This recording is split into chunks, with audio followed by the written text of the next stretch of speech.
What is up, everybody? It is Alex from Heavy New York calling from the Altar again, and this time we got Non-Exister on the show. Thank you both so much for being here. It is great to have you all here. Thank you. Thanks a lot, Alex. Good to be here. Alex. Yeah, it's so great to have you all here as well. This new album, Demons, is so freaking cool. Like this industrial sort of metal style to it. Like it almost reminds me of like what we would love about albums such as Mind is a Terrible Thing to Taste or Downward Spiral, combined with some of like the heaviness of like a Fear Factory or a Static X. It definitely goes all along the spectrum. So thank you for this amazing album. Thanks Thank a you lot. for an Good interest times. and that you like it. Yeah, absolutely. Was there sort of like a vision or a preconceived idea of what you wanted Demons to sound like? Was there sort of a goal you were going for, or was this more or less like a very improvisational process and more of like an experimental songwriting journey?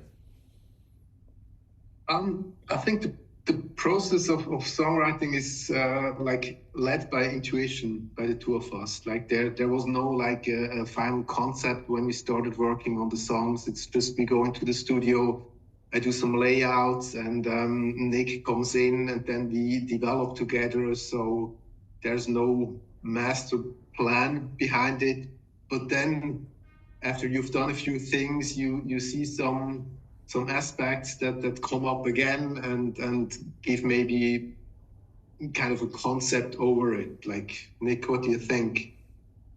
Yeah, I mean, the beauty of working with Marco is that we realized when we started this thing that we fit extremely well creatively.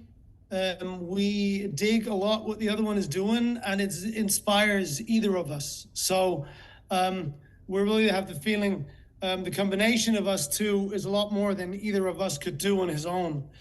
And it's really this combination that when Marco brings me something, it inspires me a lot, and it pushes me to things instead of that would have to push it the other way. So that is really the gift of this project, that we can work very intuitively. And yeah, sorry. No, I was just gonna say because we're a band is always comprised of individuals and all of your different experiences. So when it came to writing together, were both of you continuously in the same headspace and continuously had the same emotion when writing together, or were you all kind of like in your own separate worlds and you were combining those two worlds together? I mean, we come from two sides, but it's the what makes it easier for sure as well. It's Marco and me who write the songs and who take all the creative decisions. So we're the band leaders, and in two for sure it's easier to agree. But we agree a lot as well. So we come from two sides, but of the same universe, and we often feel the other one just adds what is missing on my side. So it's an amplification. It's more that is brought by the two sides, because it's actually almost never that I feel that Marco brings something I don't agree. It's just something more to what I would bring, or I can bring something more to what Marco brings. Mm-hmm. I think it's also important when you work together. Like sometimes you are a little bit stuck in your own process of working, and you have some tendencies to do the same things again. And then the other one can bring you a new side on this, and then you develop by yourself. You become better, like taking in these inputs and using them.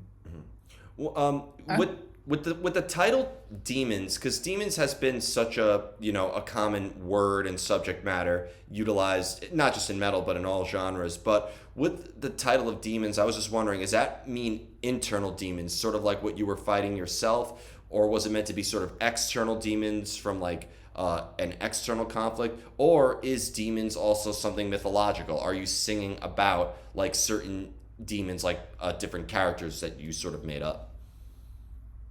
No, it's not. It's not mythological. We are not spiritual, both of us.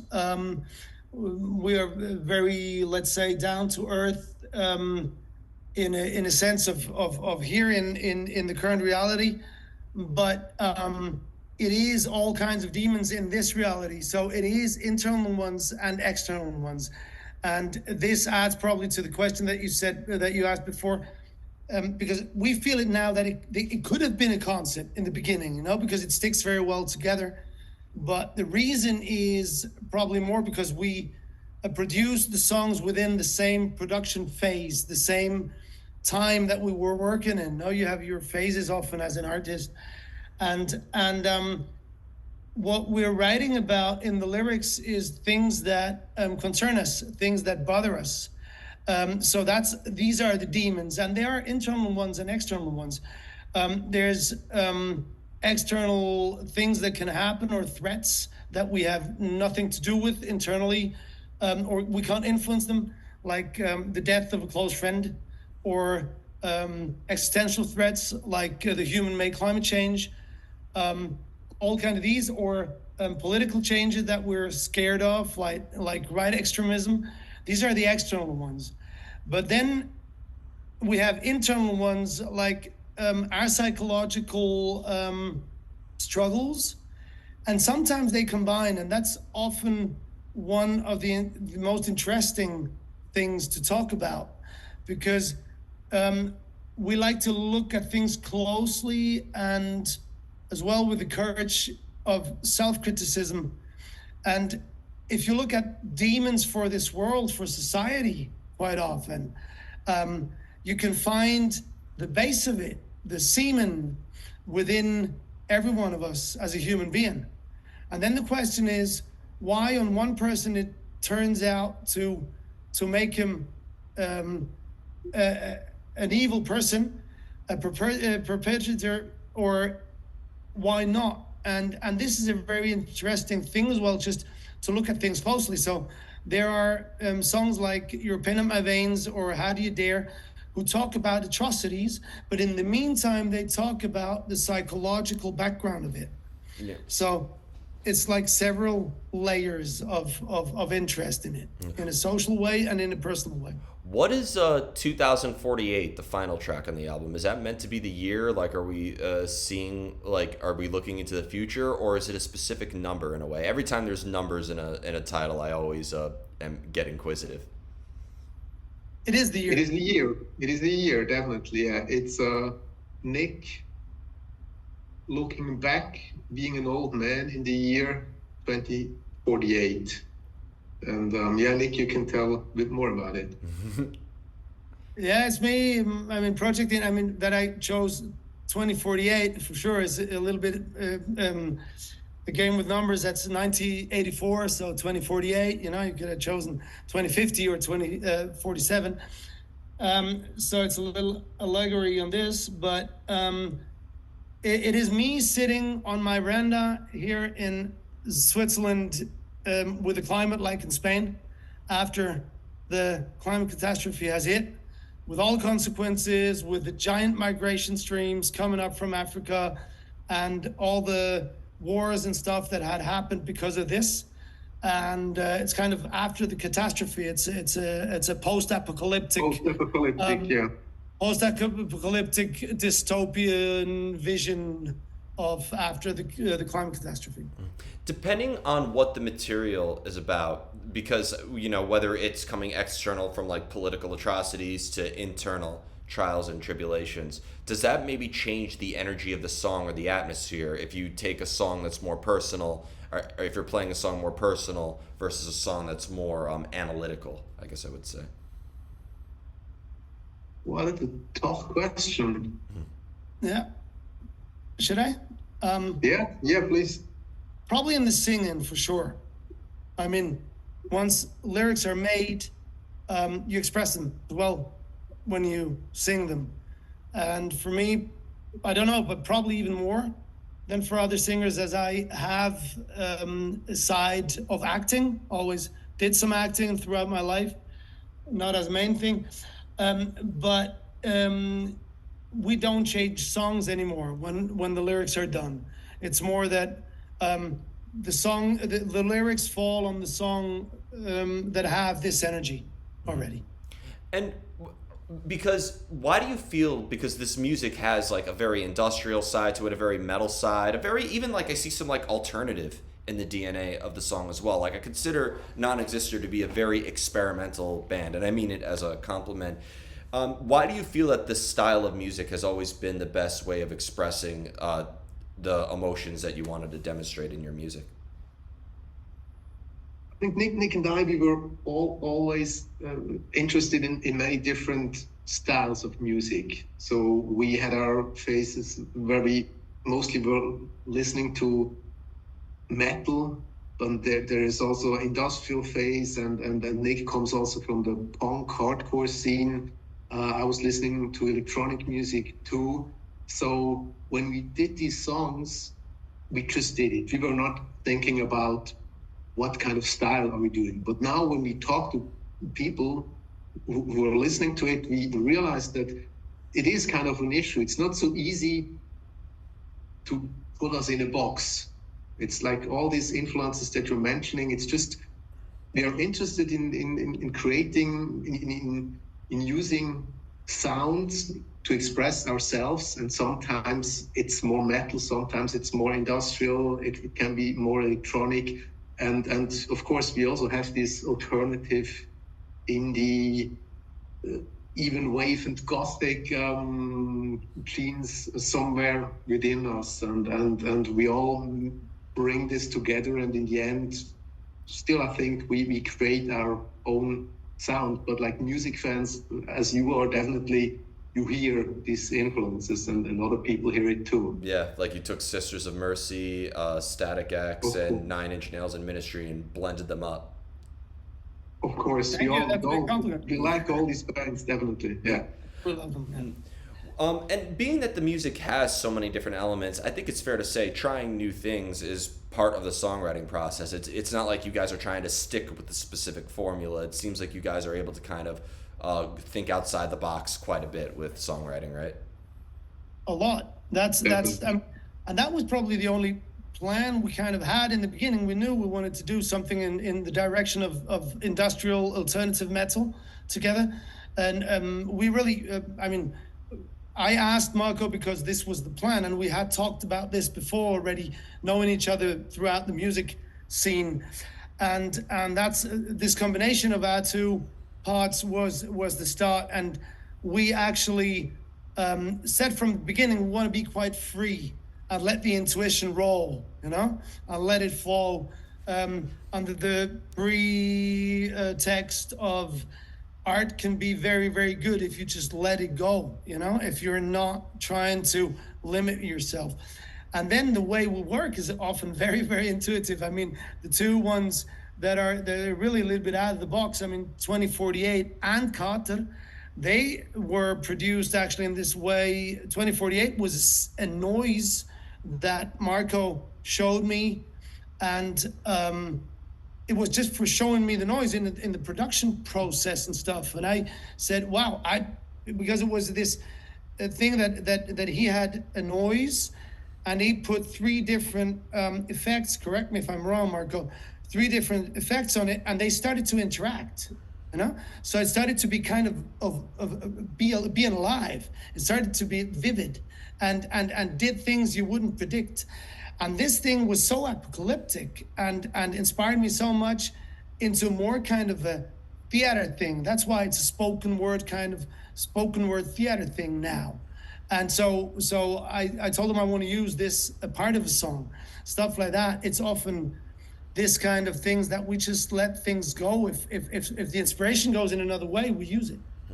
And you mentioned this. I've never asked this question before, but I feel like this is a good time to ask this, because I've heard a lot of artists say, and I don't know if it's like their way of marketing or if it's like their way of like trying to amp up, but a lot of artists say we're just creating noise. We're creating noise. Now, I like a lot of noise, if you would say that, but to me, noise is not always music. The dog barking, my neighbor's dog barking, is noise. It's not music. The sirens outside is noise, but not music. But at the same time, I've listened to a lot of music that would be clarified as noise. Bands like Sun, or Sun O, as people call it. Like you listen to like a lot of these drone, very like synth wave stuff. A lot of people would call it noise as a means of criticism, but some people use it as a means of amplifying. Is there really a difference between music and noise in a way? Because I feel like those lines have been so blurred in a way where like I'm hearing stuff being marketed as music, but I don't hear the melody or the rhythm. I'm just hearing these drony sound effects, which I think are awesome. But am I listening to music or am I listening to noise? I mean, you hear something within it. You're listening to it, and at the first moment, it might be just noise. When you're listening to this drone music, if you're listening to this for like 5 seconds, it's just noise. It's distracting you. But then when you continue listening to it, it makes something to your subconsciousness, I think. You hear some patterns, you feel something, and then you maybe discover a beauty within this noise. And I think then it becomes music. Then it's not the dog barking, but then it becomes music to you, even if it might be noisy to another person. And I think it's also, you have to get used to it. I mean, if you show someone death metal for the first time, it is kind of noise because you're not used to it. But when you are used to listen to this kind of music, more and more you understand it, you feel it. It's I think it's hard to express, to explain what it actually is. But obviously you're listening to it, so it touches you, so it gives you something, and then I think it's music in the widest sense. And I think you can feel a difference between noise artists I like or not. I love noise quite often, but as in good theater pieces or not, if somebody is using the noise kind of on purpose, working with it as a musician, I can hear it in the piece that comes out. Or if somebody is just playing around a little bit and doesn't actually give it enough artistic energy in there. I can't explain, but there's noise bands I can listen to and I'm totally psyched and I love it, and other ones, they're boring. And I think it has a lot to do if you're just stacking noise on top or if you're actually making a work with it.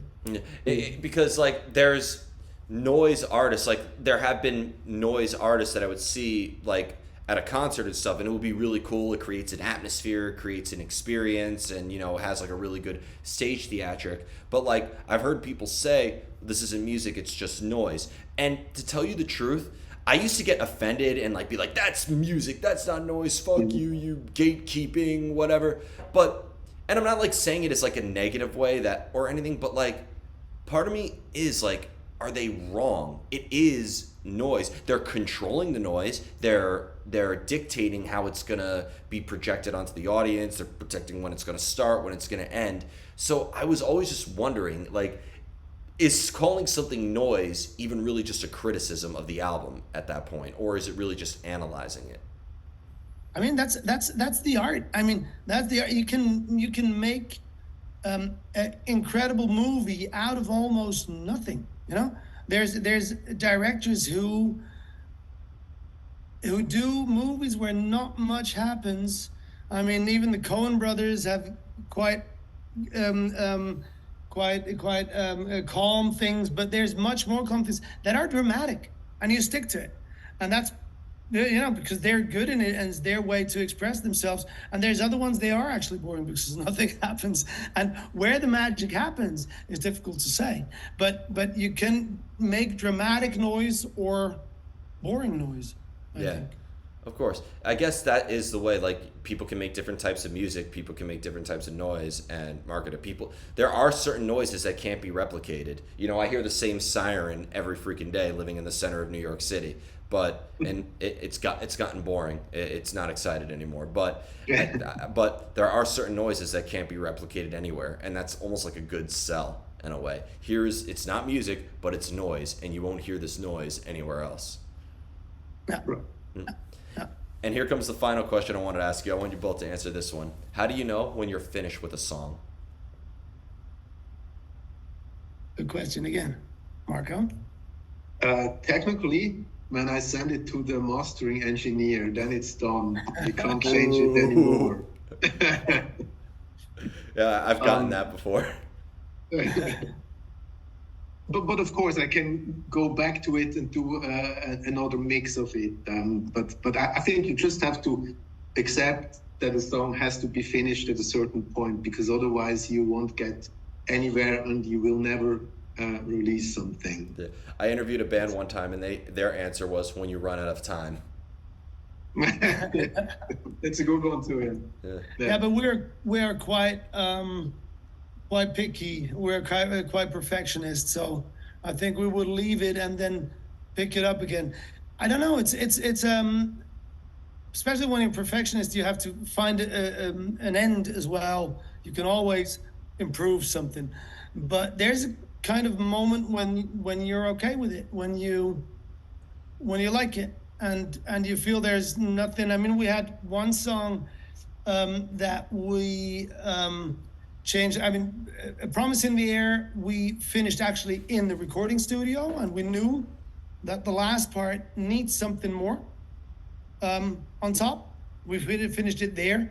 If we wouldn't have found thing, we wouldn't have taken it back to our studio and gone back to the recording studio until it would have been another one, like Flying with the Crows. We even had recorded it, and we listened to it again and said, no, we've got to take it back. We took it back into Marco's studio, worked on it again, and went back into the recording studio again. There's a moment where you feel comfortable with it. I think, yeah, once you feel comfortable with it, because whenever you're starting a painting or you're starting a song, you're starting a film, you're starting there's no comfort at the beginning, ever. Yeah, exactly. Yeah. So before we go, I want to thank you both so much for your time and for an excellent conversation. And most of all, thank you for this amazing album, Demons. It's absolutely kick-ass. Is there just anything else with the release of Demons you would like to promote in terms of upcoming shows, or what else we could be expecting from Non-Exister in the future?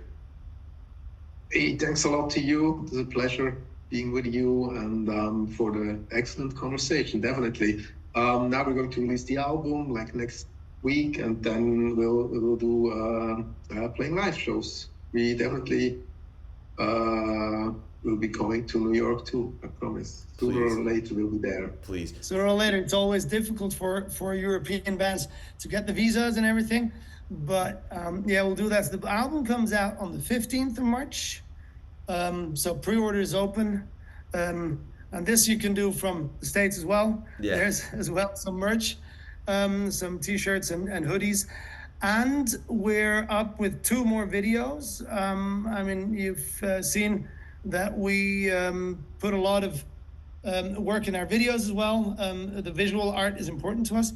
And there's a video for Storm coming out with the album on the 15th, and for the funny and crazy only song in German we have, Kater, which is an ironic and quite funny song. There's a crazy video coming out as the cherry on the cake after the album in May, June, which is a really crazy ride through Berlin and its characters. And there's a few iconic Berlin characters in there that we have known personally. So stay tuned for that one. We recommend it definitely. When a band sings in German, it's either terrifying or it's hilarious. I feel like it's one of those two. Like Electric Callboy, they're hilarious when they're singing in German. Rammstein, it's almost terrifying in a really cool way. So I think it's awesome to have that there. But, I think ours is rather hilarious because it's an ironic rant, an ironic and loving rant about people who tend to always get into the same problems as they did last time. So oh, wow. It's a loving rant. Yeah. It's a song about me. I love it. But thank you so much, everybody. We are here with Non-Exister. Be sure to check out Demons March 15th. This is Alex from Heavy New York, and we will see you next time.